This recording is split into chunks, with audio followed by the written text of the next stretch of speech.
Cuma Tetap curious, bila Al-Quran kita adalah ni sudah perjalanan sepanjang mendalami hayat, pembacaan Al-Quran ini, terbaik kita diterokai akan notice bersama kenapa seorang pun guru. baca lain bunyinya dengan bacaan kita ni ya. Dan sebagainya. So sebab tu pentingnya untuk kita ni belajar.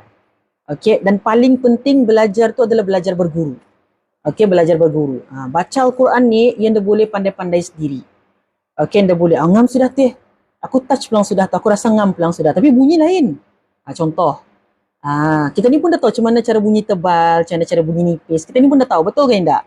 Jadi bila kita ni berguru, kita ni ada yang tempat kita ni merujuk. Okey, betul ke ni bunyi bacaan saya ni? Okey, ni luruskah? So macam mana saya akan tebalkan lagi? Sebab tu penting berhabis berguru tuan-tuan dan puan. So jangan stop, okey, jangan keluar daripada circle Al-Quran ni tuan-tuan dan puan. Okey, selagi kita ni masih, selagi kita ni rasa kita ni belum lagi mahir Al-Quran, selagi tu jangan berhenti. Jangan stop. Okey, Al-Quran ni ia pembelajaran sepanjang hayat. Okey, sampai kita ni meninggal. Okey, sampai kita ni meninggal. So jangan tinggalkan Al-Quran. Okey, dan juga selepas kita belajar, macam saya cakap, jangan taruh talan semua.